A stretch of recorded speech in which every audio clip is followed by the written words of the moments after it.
¿Qué tal? Buenas noches. El supuesto autor del crimen se conoce que anteriormente había amenazado en diversas ocasiones a su expareja, por lo que ésta había interpuesto varias denuncias. Sin embargo, no pesaba sobre él ninguna orden de alejamiento. Como consecuencia, la mujer estuvo registrada en el sistema policial Biogen, en el que fue calificada como un caso de riesgo alto, motivo por el cual tenía unas medidas de protección muy elevadas. Hace 2 meses, y tras un juicio por malos tratos, salió absuelto después de que la mujer declarase que no se acordaba de ninguna agresión y se le retiraron esas órdenes de protección. Esta madrugada ella y su hija morían en manos de su presunto agresor. Bueno, pues es la primera mujer muerta por violencia de género para la ministra de Igualdad desde que tomara posesión de su cargo. 53 mujeres han muerto ya en estas circunstancias en lo que va de año. Conocido un nuevo asesinato, una mujer de 25 años en Madrid y su hija de 3 asesinadas por la violencia estructural machista, y esto pues me implica muchísimo más, y estas situaciones yo creo que son insoportables en una democracia avanzada como es la española. Somos una sociedad feminista, somos un gobierno feminista, y esto no podemos tolerarlo. Y mientras tanto, Pedro Sánchez ha vuelto a reiterar este fin de semana su condena a los ataques de Israel, al mismo tiempo que los atentados de Hamás. Ha dicho que es cuestión de humanidad. También ha proclamado el reconocimiento de Palestina como Estado, algo que no ha sentado nada bien al gobierno israelí. Podríamos hablar de una crisis diplomática con el país hebreo. La buena noticia es que esta tarde el gobierno de Qatar ha anunciado que Israel y Hamás han llegado a un acuerdo mediante mediadores para ampliar la tregua 2 días más, hasta el jueves por la mañana. El ministro Álvarez decía esta mañana que Israel tenía que retirar las palabras donde acusaban a Sánchez de apoyar el terrorismo. Las palabras hacia el presidente del gobierno son palabras inaceptables, las palabras del gobierno de Israel, y son palabras completamente falsas. Y es a la embajadora de Israel la que tiene que dar explicaciones. El pasado sábado se celebraba el Congreso Regional del Partido Popular. Con el apoyo de algo más del 98%, Gonzalo Capellán lograba un respaldo definitivo a su candidatura y se convertía así en el nuevo presidente del Partido Popular aquí en La Rioja. Tras su elección, Capellán prometía trabajar por y para La Rioja y se marcaba también un objetivo, que es lograr un respaldo aún mayor en las próximas elecciones de 2027. Un congreso que contó con la presencia del presidente del partido, Alberto Núñez Feijóo.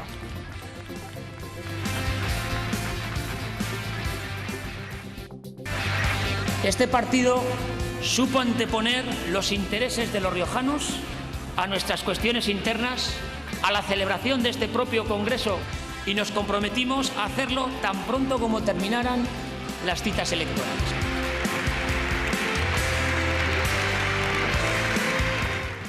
Un partido con valores, con principios.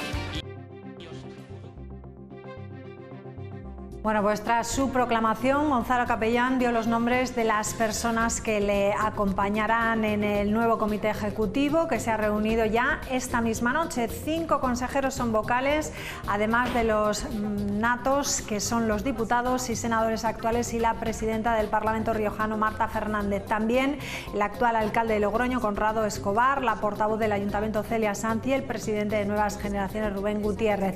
Además de los vocales de designación directa del presidente, entre los que se encuentra el que ha ocupado dicho cargo hasta la celebración de este Congreso, Alberto Galeana.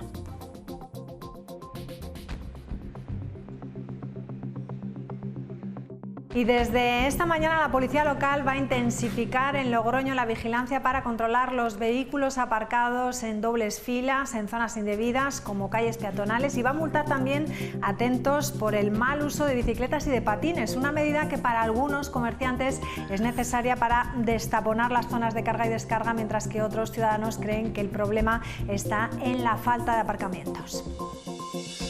Pues bien, porque si no vienen los camiones a descargar y la mayoría de las veces no tienen sitio porque están ocupados por vehículos que los dejan. Pues nos limita un montón, porque al final pueden aparcar furgonetas, coches, en los que realmente tenemos que hacer el esfuerzo, pues muchas veces nos tenemos que ir a la otra punta o donde podamos aparcar. no tenemos sitios donde aparcar, ¿qué tenemos que ir a los parking? A pagar. Estamos todo el día trabajando para pagar. El centro de Logroño lo han destrozado. Lo han destrozado porque, claro, por ejemplo, tú al casco antiguo no puedes entrar por ningún lado. Hay cámaras, te multan. Bueno, pues se trata de la campaña Disciplina Viaria del Consistorio puesta en marcha desde este lunes, que prevé actuar en zonas concurridas donde se ha detectado un mayor número de estacionamientos en zonas indebidas, como son la carga y descarga o las dobles filas. Y además se va a reactivar las cámaras también en algunas zonas como las 100 tiendas para controlar el tráfico, y se van a realizar controles de velocidad con especial atención, atentos en la Gran Vía. Como puede ser, en este caso, Pérez Galdós, como les he dicho, Gran Vía para el control de velocidad, la Plaza de la Vendimia, que es una zona que se está utilizando como aparcamiento cuando no se puede utilizar, también la Plaza de la Paz, donde descubrimos que efectivamente de forma recurrente se aparca cuando no son lugares habilitados, y a todo esto se le va a unir además una campaña para correcta conducción de vehículos, pero ya digo, ya con sanciones. Bueno, pues de esto hablaremos en la tertulia, pero más cosas esta noche aquí en Punto de Encuentro. Los maestros y los docentes en general son una figura fundamental en el camino vital de los más pequeños y los adolescentes por su contribución al conocimiento y desarrollo intelectual y personal en estas primeras etapas de la vida. En España se les homenajea cada 27 de noviembre. En unos instantes hablamos de este colectivo con el Sindicato Independiente del Profesorado aquí en nuestra comunidad. Será a la vuelta de la publicidad. Hasta ahora.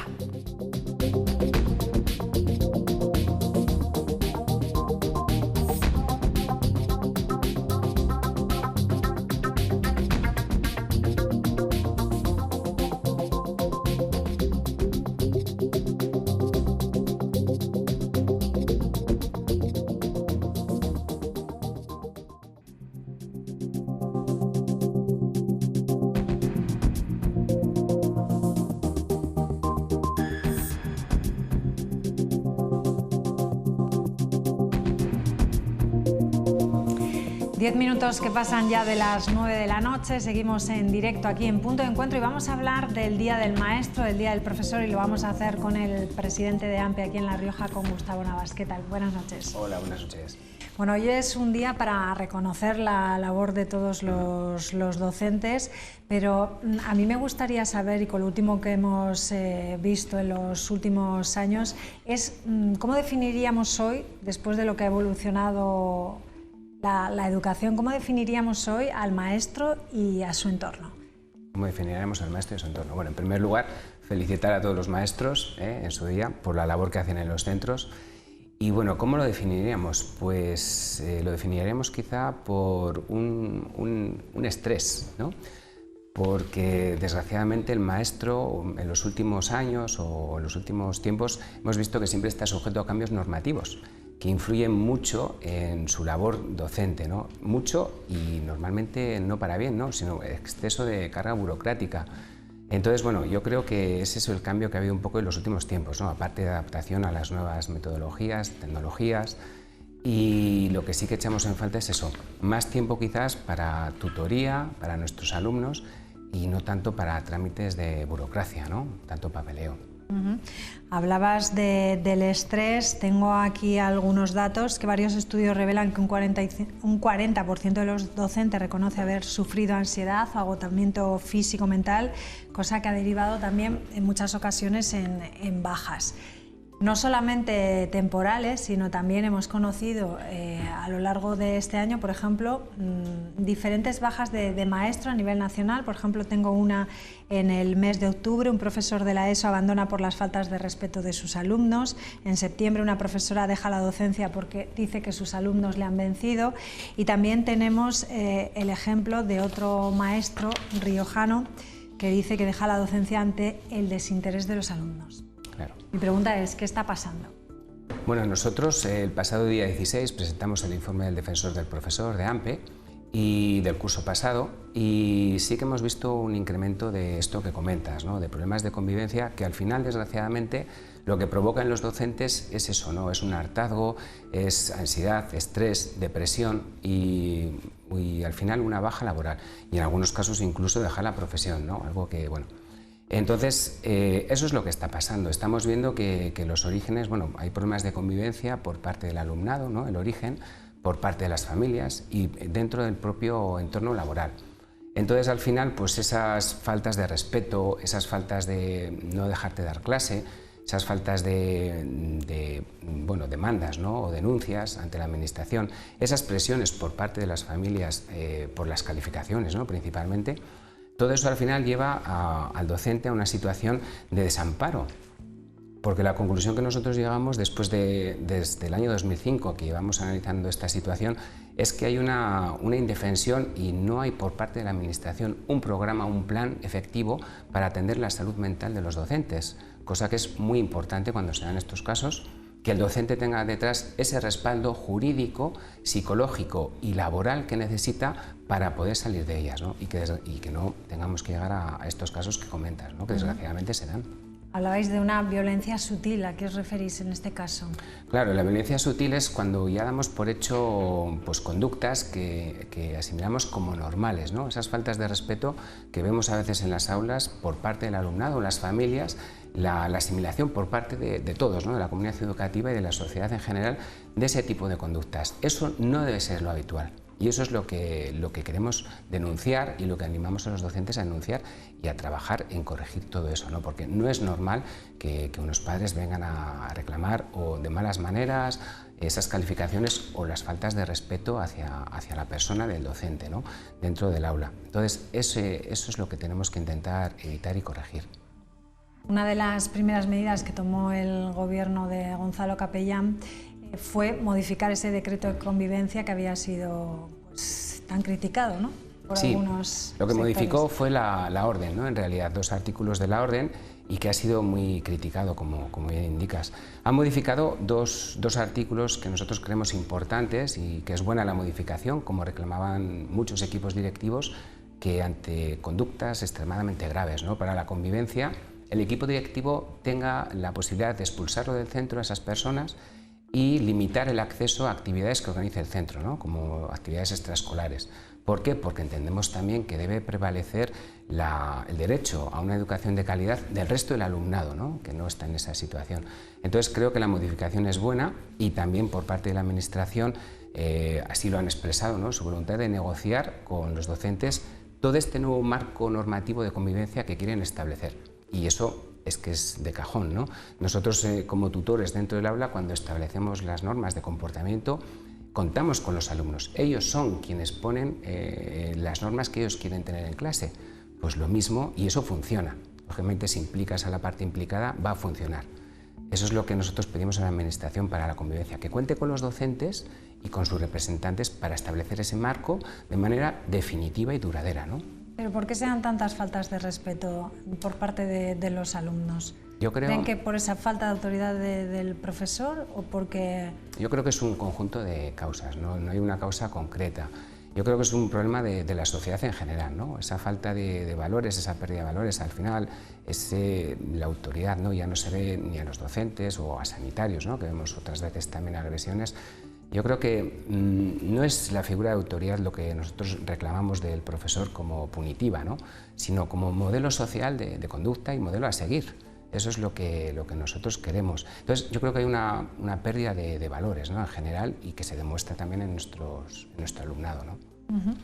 Bueno, en los presupuestos de la comunidad se hacía alusión de que en estos presupuestos eran los mayores inversores en educación, porque se habían contratado muchos profesores. Coincide además hoy que también se ha anunciado la oferta de empleo público para profesores. ¿Qué le han parecido a ustedes esas cifras de educación? La oferta de empleo público nosotros la hemos apoyado porque nosotros pensamos que amplias ofertas de empleo público y amplias plazas para oposición es la forma de dar estabilidad a los claustros en todos los centros educativos, ¿no? Principalmente también en los colegios rurales, ¿no? En la escuela rural. Entonces, lo que creemos que realmente hay que convocar esas ofertas de empleo público con las necesidades reales del sistema educativo. Que hay que recordar que estamos limitados por la famosa tasa de reposición, que no nos dejan convocar más plazas de aquel personal que se jubila. Si se jubilan 100 personas al año, no se pueden convocar más de esas plazas. Con lo cual, siempre estamos en un déficit de personal, ¿no? Entonces nosotros creemos que eso hay que levantarlo ya, atajarlo, dar estabilidad, que es algo que también reclaman los padres desde las asociaciones, y dar estabilidad a esos claustros, y desde luego la inversión debe ser, pues hay que seguir avanzando en esa bajada de ratios que siempre demandamos y aprovechando la bajada de natalidad, ¿no? Eso no se tiene que reflejar en una supresión de líneas ni en una disminución de profesorado, sino al revés. Tenemos que aprovechar para bajar esa ratio, lo cual va a mejorar sin duda la calidad educativa que reciban esos alumnos y la atención que nosotros como docentes podemos darle, ¿no? Y a través de la tutoría, que es una figura importante y que también tenemos que poner en valor la figura de la tutoría y ampliar el número de horas, ¿no?, que nosotros podemos dedicar a nuestros alumnos, porque es necesario de verdad atender a todos los alumnos que tenemos en nuestras aulas, cada uno con sus peculiaridades. Bueno, hemos hablado de la problemática con los alumnos, hemos hablado también de la problemática que se encuentran también con algunos padres, ¿no?, sobre todo por la presión de esas notas, ¿no?, o cuando llega ese momento de las notas. ¿Y cuál es la problemática laboral que encuentran? Problemática laboral, bueno, sobre todo principalmente es con la administración, ¿no?, con los superiores, ¿no? Hay problemática, pues bueno, de a veces interpretación de la norma, porque las normas pues a veces no dejan todo definido para todas las situaciones. Esa es la problemática que solemos encontrar, ¿eh? Y bueno, y ante eso pues o casos de denuncias que llegan a inspección, como pues la relación entre docentes y inspección educativa, por ejemplo, pues ahí a veces hay que mediar un poco, ¿no?, hay fricciones, roces, que bueno, a veces pues no son las situaciones más adecuadas, ¿no? Hablaba antes de constantes cambios, ahora tienen un nuevo reto, la formación profesional. Eso es. Ahora, bueno, como sabéis, el próximo curso hay que implantar ya el nuevo cambio normativo que hay en formación profesional, que bueno, a partir de ahora toda la formación profesional va a ser dual. Esto requiere, bueno, pues cambiar mucha normativa y dar muchos pasos para este cambio que a priori es positivo, ¿no?, y mejora, creemos que va a mejorar la formación profesional. Lo que sí que nosotros pedimos es que esto se haga con buena planificación y con el tiempo suficiente y sin prisas. No queremos, como hemos visto en otras ocasiones y en los últimos años, una implantación a toda prisa de una normativa nueva que luego ha acarreado un montón de problemas que hemos visto, ¿no? Hemos visto pues, bueno, pues programas que no han funcionado bien, muchas dudas, publicación tardía de numerosos procedimientos, ¿no? Entonces no queremos que eso pase. Sí que pedimos una planificación sosegada, tranquila, y que se implante en el tiempo que tenga que implantarse. Es un cambio, ya digo, grande, y desde el Ministerio todavía no han dado los pasos necesarios para que cada comunidad empiece a trabajar en este sentido, ¿no? Y desde luego sí que queremos ofrecerle a la Administración nuestra disposición para negociar y ayudar y hablar con ellos en todo lo que podamos para implantar la formación profesional. Pedían más diálogo, no sé si han empezado ya a hablar con este nuevo gobierno o... Sí, y hemos comenzado a hablar, eso es lo que nosotros siempre reclamamos a la Administración. Yo creo que independientemente de los intereses políticos o el partido político que esté en el gobierno, negociando se llega a acuerdos. Entonces, de hecho, hoy nos han convocado para diciembre a una mesa sectorial y eso es lo que reclamamos a la Administración. Negociación más fluida, porque para nosotros siempre es poca, la verdad, pero sí que queremos negociación en todos los aspectos que tiene que ver con los docentes, ¿no? Y que realmente sea real y efectiva, que no sea simplemente buenas palabras, ¿no?, a los medios o a la sociedad en general. ¿Qué le parece, bueno, pues ese debate que se ha vuelto a abrir sobre la jornada partida o la jornada continua? Porque solo País Vasco, otra comunidad que ahora mismo no me acuerdo, y Navarra en el próximo curso parece ser que vuelven a esa jornada partida. Aquí hemos estado en los últimos años derivando todo lo que es la escuela a que sea solo por la mañana. Y ahora se ha vuelto a abrir ese debate y parece ser que dicen que vamos a la contra de Europa, ¿no?, y que es mucho más efectivo. No sé qué opinión tiene usted. Bueno, yo como en todo, yo creo que es importante la negociación y el hablar, ¿no? En Navarra, por ejemplo, que es el caso más reciente, creo que ha sido una imposición, ¿no? Entonces, yo creo que no es el camino. Lo que sí que creo es que los centros educativos no pueden ser centros para tener metidos a los hijos, ¿no?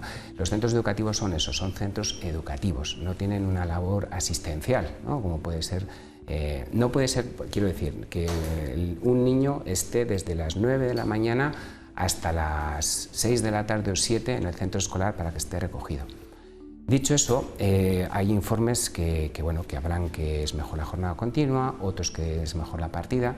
Lo que está claro que el alumno lo que tiene que hacer es estar fresco para poder hacer frente a todas esas horas que tiene por delante, y nosotros creemos que la jornada continua ha demostrado con creces todos estos años que funciona perfectamente y que los alumnos trabajan muy bien. Entonces, eso es lo que nosotros no queremos, que sea una labor asistencial el pasar por parte de la sociedad, o las familias, o quien lo plantee de esa manera, a una labor asistencial para tener al final todo el día nuestros hijos ahí recluidos. Entonces, nosotros no creemos que sea el camino, mucho menos como lo ha hecho Navarra a base de decreto, Eso no lo compartimos en absoluto. Aquí costó mucho llegar a esa jornada continua y al final todos los centros, por lo menos los públicos, tienen implantada dicha jornada y todo funciona, yo creo que bastante bien.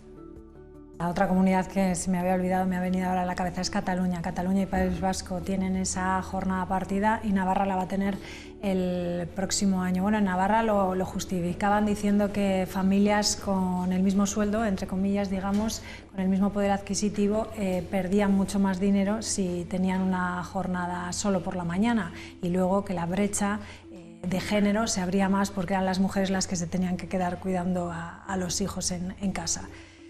Entonces, bueno, es un poco lo que comentaba usted, no puede ser que la escuela sea pero es que eso ya son, un sitio donde dejar a los hijos hasta las 7 de la tarde. Claro, eso ya son otro tipo de medidas que atañen a otras administraciones, quizá que no la educativa, Estamos hablando ya de cosas distintas, quiero decir, cómo tengan que organizarse las familias para hacerse cargo de sus hijos, ya no es sí, aumentará la brecha de género, pero no es un problema educativo, o sí, o es parte de él.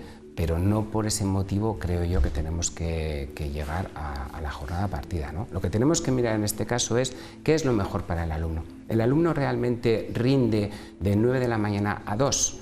¿O es mejor que esté de 9 a 2, que se vaya a comer, o de 9 a 1 y que luego venga de 3 a 5? Realmente esto hay que pensarlo seriamente y yo tengo clara la respuesta. Una jornada continua de 9 a 2 es mucho mejor para el alumno, igual que lo es para cualquier trabajador que tenga esa jornada continua y que le podamos pedir opinión en la calle o en cualquier lugar, Bueno, pues lo vamos a dejar aquí, pero yo creo que será, aunque ya el Gobierno de La Rioja ha dicho que después de lo que ha costado implantarla y que aquí funciona bien, no le va a dar una vuelta. Claro. Pero bueno, seguramente será un tema de debate en los próximos meses y más comunidades autónomas se suman a ello. Gustavo Navas, un placer, como siempre. Gracias. Un placer, muchas gracias. Bueno, pues nos vamos a publicidad y regresamos enseguida con la tertulia. Hasta ahora.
Bueno, pues tenemos que lamentar una nueva muerte, en este caso la de una joven de 25 años y de su hija de 5. Voy a saludar ya a la mesa para que podamos hablar de ello. Saludo a Ana González, ¿qué tal? Buenas noches. Hola, buenas noches. A Eva Loza, ¿qué tal? Buenas noches. Buenas noches. Y a Pedro Muro, ¿qué tal? ¿Qué tal? Buenas noches. Bueno, una nueva víctima, 53 ya. Superamos, por lo tanto, las cifras de 2022, pero a mí me gustaría resaltar cómo ha sido un poco este caso, ¿no? En el que conocemos que esta mujer ya había tenido amenazas de muerte, había denunciado a su pareja e incluso estaba dentro de lo que es el programa Biogem. Una vez que, y además estaba calificada como de alto riesgo. A mí me llama la atención que hace como 2 meses dijeron, ¿no? Hubo un juicio contra esta persona y la mujer declaró que ella no recordaba ningún tipo de agresión y por lo tanto se le retiraron esas medidas de protección. Y ayer pues pasó lo que hemos conocido. Sí, da rabia, ¿no? Sí, es rabia, es indignación, la situación ya es absolutamente insoportable. Yo leía hoy un artículo cuando las medidas no funcionan o no funcionan como debieran funcionar, porque está claro que algo no funciona, el caso que acabas de mencionar. Entonces se percataban qué hacer en estos casos, en casos como este o en casos porque la mujer no denuncia, porque no se atreve, porque tiene miedo. Y hablaban de la posibilidad de que las propias fiscalías continúen con el tema de oficio. Yo no sé cuáles son las medidas a adoptar, pero está claro que algo falla, porque esto no es que no para, independientemente además de que a la mujer le dé miedo denunciar o se produzcan situaciones como esta que acabas de decir. Las conductas negacionistas yo creo que también contribuyen a que esto no pare o vaya más, y entre esas medidas hablaban, como os decía, de que sean pues las fiscalías las que de oficio hagan un seguimiento del tema para evitar, o si se evita un caso, se evita un caso. Yo no sé cuál es la solución, pero es evidente que algo falla, que no solo es culpa de la no denuncia, ni culpa de la situación, el propio sistema vemos que falla y hay que replantearlo de alguna otra manera. Bueno, en este caso no sabemos porque ella sí que estaba dentro de ese programa. No es que fallase, es que al quitarse las medidas... Las medidas, ¿por qué se quitaron esas medidas? Que esas son las a mí es que no me sorprende tanto. Yo llevo muchísimos años en el... Bueno, ahora por razones de salud llevo 2 años que no, pero en el turno de violencia de género asistiendo a víctimas, y en honor a la verdad tampoco podemos focalizar todo en el juzgado. El biojurídico a proteger es público y la Fiscalía siempre continúa de oficio la acusación, pero siempre y cuando haya pues bueno, indicios suficientes para continuar. Entonces, yo lo que he leído en este caso, bueno, también decir que en España rige el principio acusatorio y no sé si ha habido una acusación o no. Por eso digo que tampoco me puedo manifestar si es flagrante lo que ha ocurrido en el juzgado, porque muchas veces es fácil echarle la culpa al juez y en este caso a lo mejor se ha visto atado de pies y manos porque no había acusación o aun habiéndola pues no ha tenido elementos de juicio suficientes como para condenar. Entonces, sin pretender justificar absolutamente nada, porque esto es terrorífico, pero también tenemos que saber que en España rige la presunción de inocencia y lógicamente también hay garantías del juicio para el acusado, que lo sería en su momento. Existe también una dispensa en la Ley de Enjuiciamiento Criminal que es, te dispensa, valga la redundancia, de declarar contra el que ha sido tu cónyuge o el que es el actual. Entonces, ante una no declaración de la víctima, los testigos que por lo visto tampoco debieron de ser muy... Todo esto estoy hablando de oídas o de leídas, que tampoco debieron de ser pues, muy contundentes. A lo mejor no presentaba lesiones en el momento en el que, o por esa denuncia en concreto, es muy difícil que exista una sentencia condenatoria. Pero bueno, yo sin ver la sentencia no me atrevo a decirlo, pero sí a poner de manifiesto este tema porque muchas veces parece que es un juez que ha dejado libre y mira lo que ha pasado. Entonces esto... A ver, yo lo que quería decir, aprovechando que ha estado aquí Gustavo, que la violencia de género, bueno, y lo apuntaba ya también, es la expresión más brutal de la desigualdad entre un hombre y una mujer. Entonces, todos los operadores hacemos muchísimas cosas y vienen en el camino, pero para cuando llega a nosotros ya es tarde o en ocasiones pues demasiado tarde, como hemos visto. Entonces, la base está en la educación y la educación en igualdad. Importante, sí. Le dejamos primero hablar a Pedro. Pues nada, yo creo que sin conocer los detalles concretos del caso no podemos más que lamentar esta nueva muerte y ponernos siempre del lado de las víctimas. Yo creo que toda la sociedad tiene que ser quien ayude y quien empuje pues, a las víctimas en esos momentos en los que están entre denunciar o no denunciar, continuar con eso o no, que vean que la sociedad está detrás apoyándolas, ¿no? Y es donde creo que las administraciones tienen que echar el resto, en ese apoyo a las víctimas, en esos momentos en los que se sienten tan vulnerables como para poder decir retiro la denuncia. Y luego, claro, está la educación. Espero que esto, las generaciones futuras, pues estemos haciendo bien el tema de la educación, esa educación en valores y esa educación en igualdad que hace falta para que esto en un futuro no ocurra.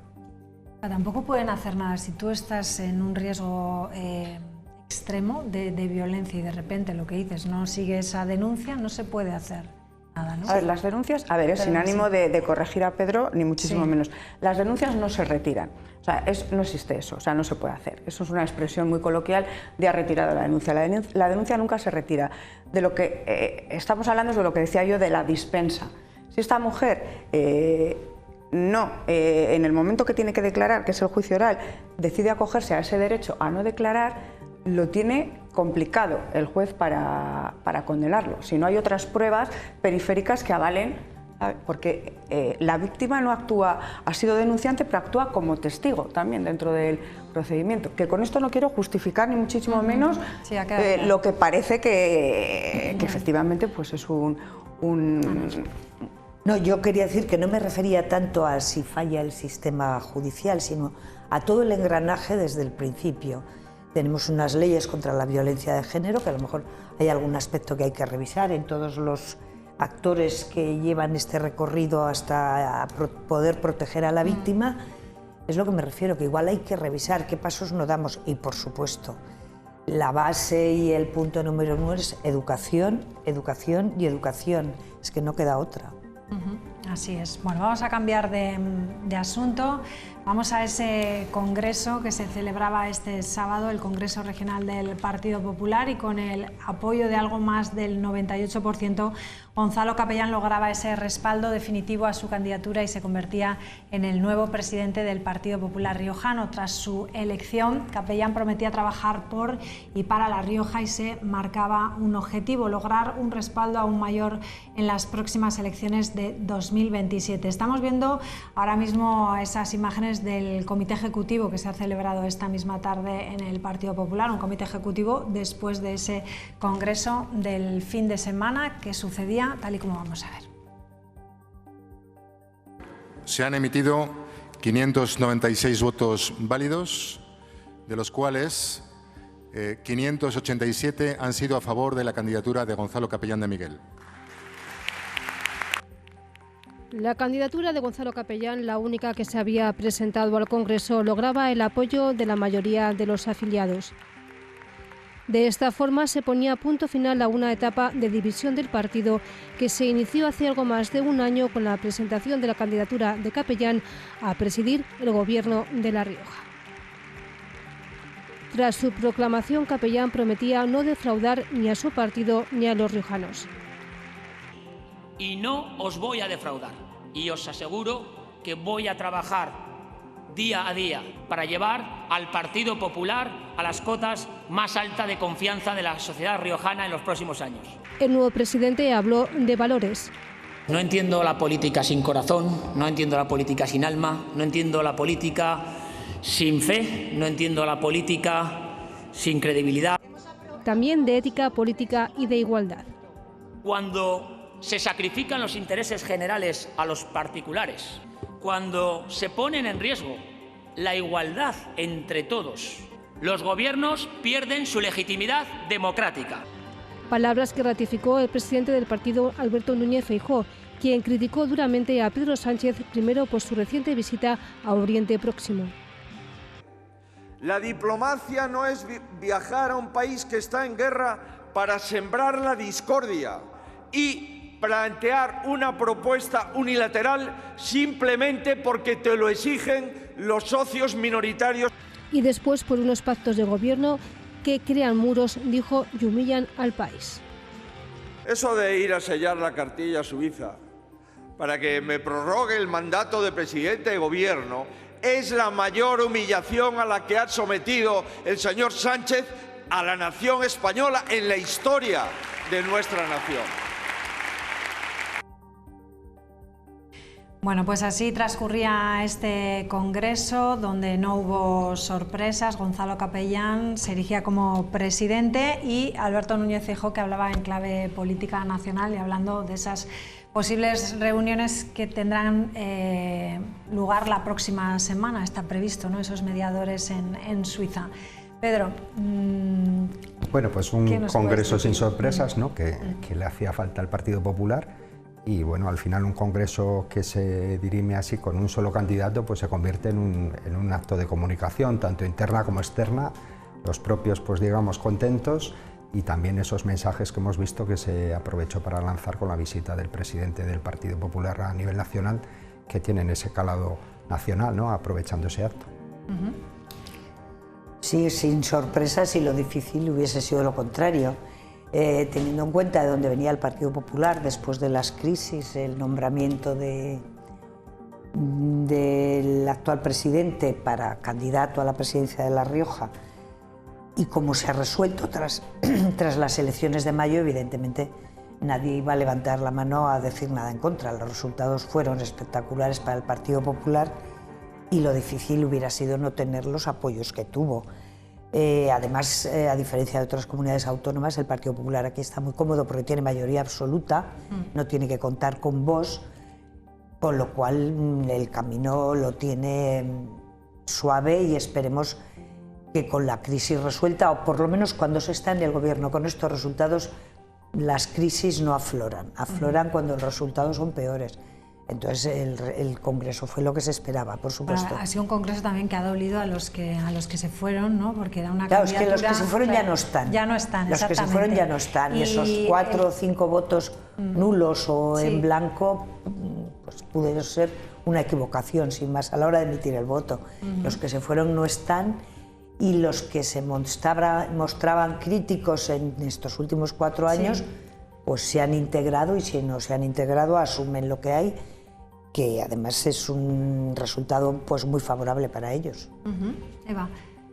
Pues yo veo que volvemos al modelo que tradicionalmente, bueno, no solo el Partido Popular en La Rioja, sino otros partidos, que es el de que confluyen en la misma persona, en su caso en el del Partido Popular, el cargo de presidente con el de presidente del Gobierno de La Rioja. Y me resulta curioso porque parece que hay una especie de rechazo a la bicefalia, y a mí la verdad que es un modelo que me gusta. De hecho, bueno, venimos de un modelo de bicefalia en el Partido Popular con Galeana y el propio Capellán, que les ha cosechado pues ni más ni menos que una mayoría absoluta, ¿no?, en el Gobierno de La Rioja. Y recuerdo también en el Partido Socialista, pues bueno, cuando el secretario general era Francisco Con y la candidata y luego presidenta del Gobierno de La Rioja fue Concha Andreu, pues también nos cosechó muchísimos éxitos. Entonces a mí, aunar en la misma persona los dos poderes, el orgánico y el institucional, nunca me ha gustado mucho.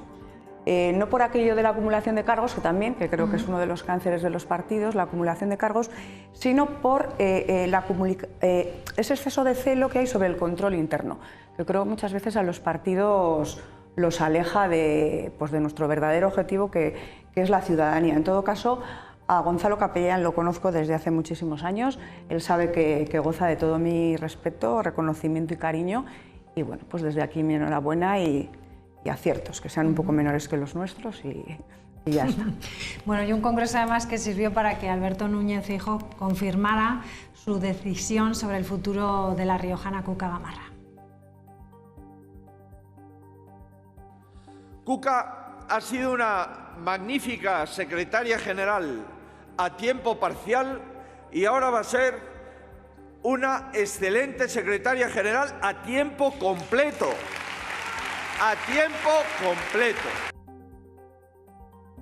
Bueno, pues se ha desvelado si Cuca Gamarra se quedaba como secretaria general, dejaba la portavocía en el Congreso, pero continúa como secretaria general, que algunos decían que incluso le mandaban, por ejemplo, a Europa o... Continúa, ¿no? incluso con más poder sobre esa secretaría general, ¿no? De alguna forma, pues se cumple lo que decía Eva, de evitar esas dobles funciones, ¿no? En una misma persona, y creo que puede ser positivo también dentro de la organización interna del partido el que haya una persona dedicada a la Secretaría General.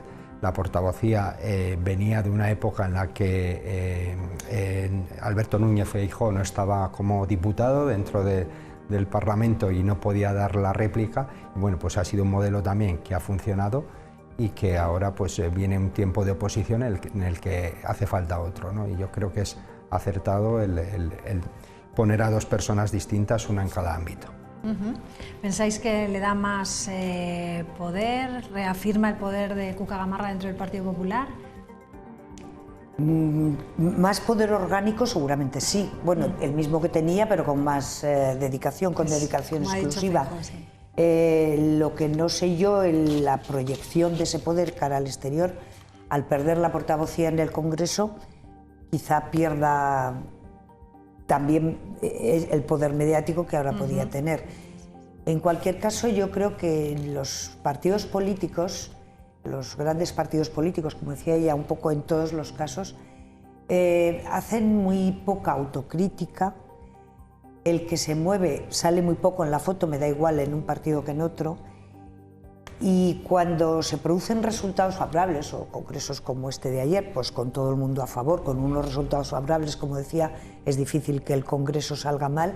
Las cosas se complican cuando los resultados no son buenos, pero también a la vez les exigimos a los partidos que laven un poco los trapos sucios dentro de su casa. Es un poco como una contradicción, les pedimos que laven los trapos sucios en casa, pero también a veces entre ellos mismos, si se critican unos a otros, porque les ocurre a todos, cuando uno discrepa, les acusamos de que tienen discrepantes dentro del partido. Entonces yo creo que a veces las discrepancias también enriquecen y que se lo debían hacer mirar todos los partidos, porque al final el ciudadano quiere resultados por parte de unos o de otros, votará unos a otros, pero no quiere gallineros. Es mi modesta opinión. Eva. En esto último estoy completamente de acuerdo con Ana, o sea, precisamente si no, no estaríamos hablando de partidos políticos sino otra cosa, ¿no? Si todos pensásemos igual, pero es cierto que, y de eso pecan todos los partidos, pues bueno, lo decía Alfonso Guerra, el que... Claro, pero cometen todos el mismo error. Y muchas veces el que discrepa o levanta un poco la voz, pues le acusa de desleal. Entonces, bueno, pues ahí sí que te recojo un poco el guante. El tema de Cuca Gamarra, me ha parecido, yo, bueno, los entresijos del Partido Popular, pues no me los conozco, pero me ha parecido una justificación un poco forzada. Me ha dado la sensación. Y luego al final, cuando, da igual las circunstancias que haya habido para que fuera ella, cuando te quitan de un sitio para poner a otra persona, pues hombre, parece que es que se busca otro perfil, por cierto que me gusta muchísimo menos que el de Cuca Gamarra, y yo no sé, pues es una declaración de intenciones de que ahora va a haber un PP mucho más agresivo, no lo sé. A mí que tampoco coincide no con creo que la ni a la propia Cuca le haya gustado que presentaba. la quiten de portavoz, pero bueno, no me voy a elegir yo en su representante. Venga, vamos con los últimos minutos. ¿Qué os parece bueno, pues, la crisis que se ha presentado con Israel después de que Pedro Sánchez haya vuelto a reiterar este fin de semana su condena a los ataques de Israel al mismo tiempo que los atentados de Hamás? Ha dicho que es cuestión de humanidad este fin de semana, ha dicho. Y Israel se quejaba y decía que Sánchez lo que había hecho era apoyar el terrorismo. ¿Qué os parece? Bueno, ¿creéis que, por ejemplo, debía de haber ido antes a Israel, ostentando la presidencia de la Unión Europea? ¿No tenía que haber hecho esas palabras? Empiezo contigo, nos quedan pocos minutos. Yo digo, ¿qué necesidad? De ir no, sino de decir lo que ha dicho. Cuando tus socios mandan más que tú, pues te obligan a hacer esto. Porque yo no encuentro otra explicación. No es la postura del Partido Socialista histórica, no es la postura de un jefe de Estado presidente de la Unión Europea. O sea, no. Yo no lo entiendo, la verdad. ¿Qué necesidad tenía? ¿Quién le ha obligado? No sé. ¿Piensas que es más por parte de los socios que le hayan obligado? Yo quiero pensar que no es la postura del Partido Socialista y bueno, y las consecuencias además que ha tenido, porque no es que solo Hamás le haya lavado el gusto de sus declaraciones, sino que en Europa pues hay muchas voces que también están en contra de esta salida de tono y de decir de buenas a primeras, porque yo lo valgo, voy a decir que el Estado palestino lo voy a reconocer motu propio. Yo creo que estamos en la Unión Europea, que tenemos que ir, digamos, en la misma dirección que el resto de países y que este tipo de cuestiones, además ostentando la presidencia, pues son salidas de tono que no nos llevan a nada bueno. A lo mejor lo piensan y no lo pueden decir, ¿no? Otros partidos. A ver, yo en este caso, que además no soy sospechosa de adherirme a todo lo que dice la dirección, no veo ninguna incompatibilidad dentro de que me parece además un tema complejísimo y muy sensible y creo que se habla con mucha ligereza del asunto. No veo incompatible que Pedro Sánchez diga que es absolutamente terrible o insoportable, porque lo es, en la matanza que se está realizando por parte de Israel a Palestina, con condenar a Hamás como terroristas. Desde el punto de vista que estamos hablando de vidas humanas, que se me pone la carne de gallina. O sea, yo es que me he tenido que obligar a ver las imágenes porque las dejaba de ver de la penísima que me daban y al final dices, no, es que parece que nos estamos acostumbrando y que como no lo vemos, entonces, oportuno, no oportuno, pues no lo sé, pero desde luego yo no critico, esas palabras no pueden ser criticables. Otra cosa que sean oportunas, no oportunas, si representando a quién o no, pero yo, por ejemplo, hoy he escuchado a la vicealcaldesa de Jerusalén y me ha sorprendido por lo pueril de sus argumentos, ¿no? En contra de las palabras de Pedro Sánchez, que decía incluso pues que no nos venga a dar lecciones, que él también ha amnistiado a los radicales. A ver, es que estamos hablando de vidas humanas y luego no nos olvidemos que por supuesto que conforme a las leyes internacionales Israel tiene derecho a una legítima defensa, pero proporcionada. Pero Israel debe respetar también el derecho internacional a la hora de atender a las personas civiles. Yo dije en su día, cuando empezó este conflicto, que estábamos también aquí, que un Estado que se dice democrático, como es el de Israel, no puede responder a un grupo terrorista causando más terror en la población civil. Yo no sé cómo se tiene que mover la diplomacia, no entiendo de ello, pero tampoco soy ingenua. Sé los intereses que hay detrás de todas las conversaciones diplomáticas entre un partido y otro, intereses económicos fundamentalmente suelen ser, que pasan por encima de los derechos civiles. Y eso es insoportable para la población civil de Palestina y para la población civil en Israel, que lo esté padeciendo también. Y yo me sigo planteando que primero que se respeten las treguas, que es que qué menos vamos a exigir, un poco el papel que juega la ONU, y los distintos estados democráticos de este mundo deberían plantear, si seguimos teniendo a la ONU, qué caso le hacemos a la ONU. Ya sé que no es más que, no es determinante lo que dice, pero para algo está ahí. A mí me parece que menos que un estado que se llama democrático no responda al horrible terror que ocasionó Hamás, creando todavía mucho más terror en la población. No sé cuáles son los cauces democráticos a seguir, pero esa es mi opinión como espectadora del problema. Así es, eso también tiene otro debate, ¿no? Paralelo, totalmente. Bueno, pues lo dejamos aquí. La buena noticia es eso, que se ha ampliado esa tregua, por lo menos hasta el jueves por la mañana. Gracias a los tres, muchísimas gracias y nos vemos el miércoles en la gala. Yo voy invitando a todo el que viene por aquí. Muy bien, gracias. Muy bien. Gracias a noches. vosotros. Nos vamos.